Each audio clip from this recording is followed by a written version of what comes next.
So what's up guys? Ito na ngayon araw na to pupunta tayo sa SM Tungko para kumuha ng PSA. So ito na nalaado tayo sa may papuntang sakayan. So bakit nga ba tayo kukuha na ito? Kasi ang PSA ko ay pinadala doon sa Davao.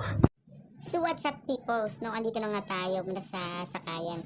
Abang na tayo. So maya andyan na yan, parating na yan. So ito na ayan dumating na siya. Ayan na siya. Tapos ayan medyo lumag pa siya sa akin dito kasi akala niya hindi siguro ako sasakay. Ayun, gad pa ako ng paunti-unti. At ito na nga po, ako nakasakay na ayan na, nakaupo na rin.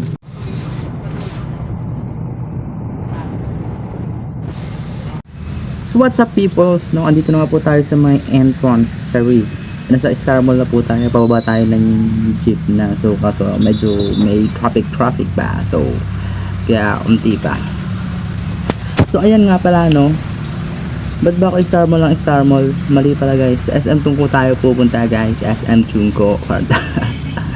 Mali pa yung sinasabi ko sa inyo guys, sa SM Tungko pala tayo pupunta, hindi Star Mall kasi nilipat sa pala sa SM Tungko yung pagkuha ng PSA wala na po dyan.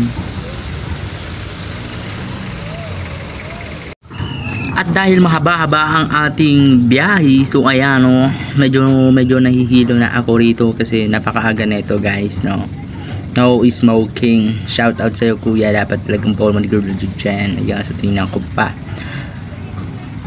Ayan.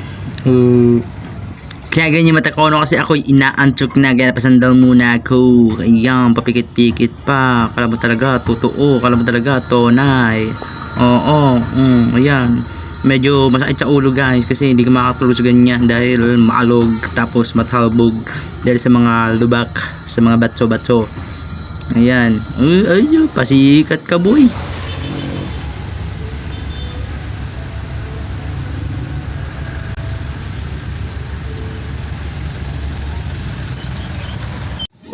So what's up people ayun, mali pala yung nasakyan ko, akala ko tama. Kasi yung nasakyan ko ay pagroto lamang pala, akala ko diretso ng SM Fairview So ayan, ay malayo-layo yung aking binabaan. Tapos ayan, daanan ko dito yung simbahan, ayan yung Save More.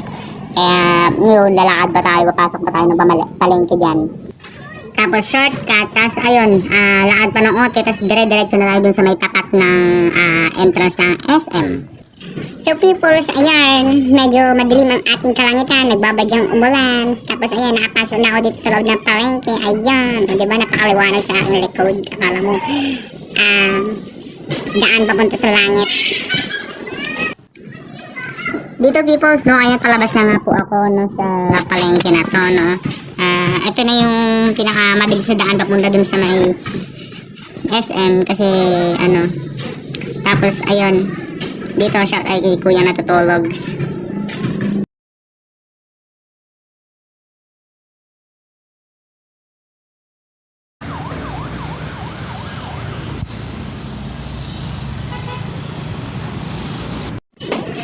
So eto people nandito na nga po tayo sa may SM SM Tungko. Ito yung pangalawang SM bago mag Fairview. Tapos ayan guys, tumawid na nga po tayo dito. Ayun, pwede pala yun kahit may dumadaang jeep, pwede tumawid. Cherries, hindi. Pagkatawid kasi noon, may biglang pumasok yung jeep na yan. Kaya ayan, so nandito na nga po tayo. So nandito na nga po tayo sa may SM Tungko entrance So guys, dito, ayan,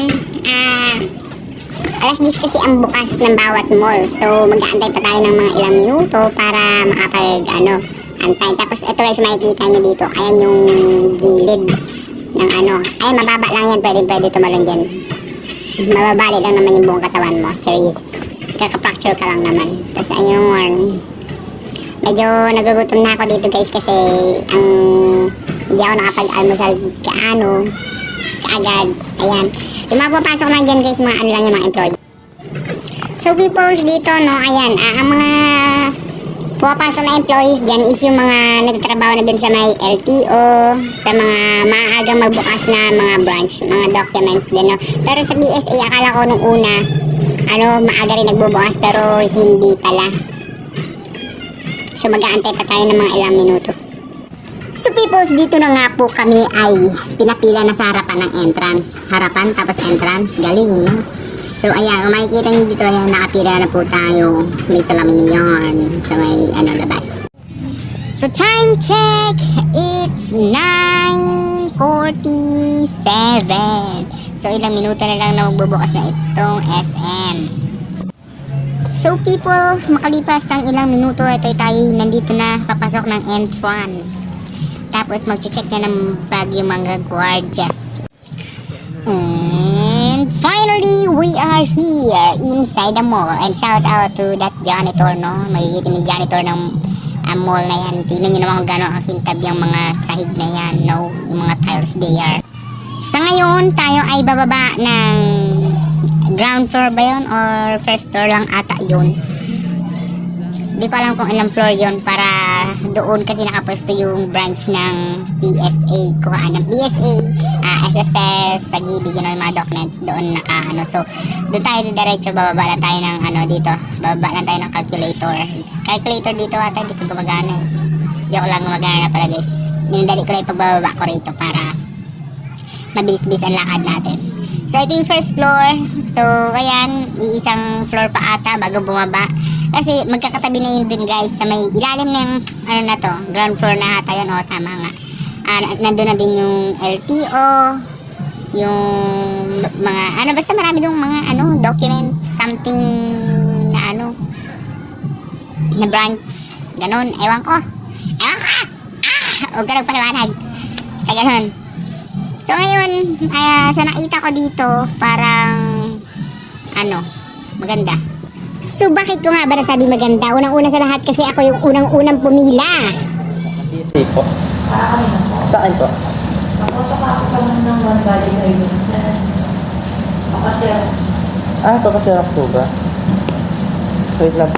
So people, dito, hinanapan ako ni ma'am ng ng isang valid ID. So meron akong SSS PhilHealth Pag-ibig, Voters ID, tapos National ID. So, kailangan dito daw Xerox. So naghanap ako doon sa may attache case ko na Xerox. So meron pala akong nakita doon. So meron akong PhilHealth ID doon. So what's up peoples, no? Dito, ayan, binigyan na po ako ni ma'am nung mga fill upan ko. Actually, isang bate lang yung binigay sa akin, pero marami yung doon, fill upan doon. Hindi naman ganun karami, pero sakto lang. So ayan, inayos ko na dito yung ko, para kitang-kita yung mukha ko, o diba yan, na pipirma ako. I mean, mag-fill up ako ng form. So ayan, tamang sulat lang. So dito people, kailangan malinis yung sulat mo, no, tapos walang bura-bura kasi sa spelling ng pangalan mo kailangan ma-double check yun, masigurado ka doon kasi mahirap na. Tapos syempre kung hindi ka sigurado sa spelling ng pangalan mo, meron ba ganun, kung may dala kang birth certificate na luma, doon ka tumingin para make sure na maayos at tama yun. So people, ito yung aking finilapan. So people, no, nandito na nga tayo sa may cashier. Bumalik na tayo dito para magbayad ng 200 pesos. Ng 200 pesos. Kasi ang PSA nagkakalaga ng 196 or 92. Nakalimutan ko guys Basta ganun lang siya. Napakamura lang siya. Kaya sa inyo, kumuha na kayo kung wala pa kayong PSA.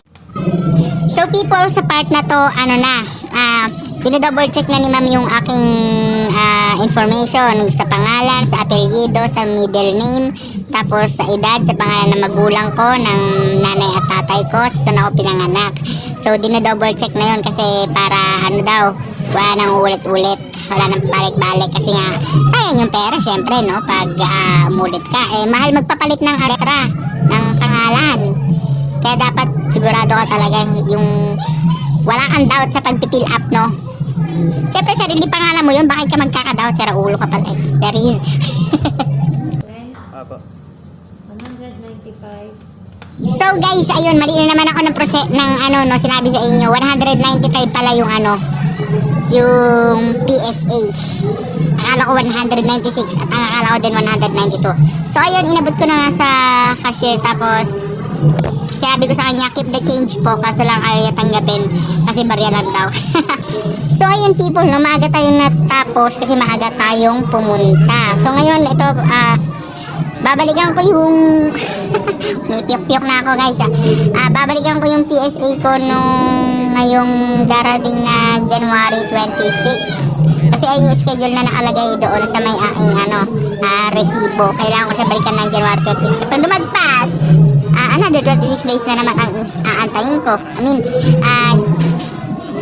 February 26 naman yung aantayin kong dumating para makuha na ulit yung aking PSA.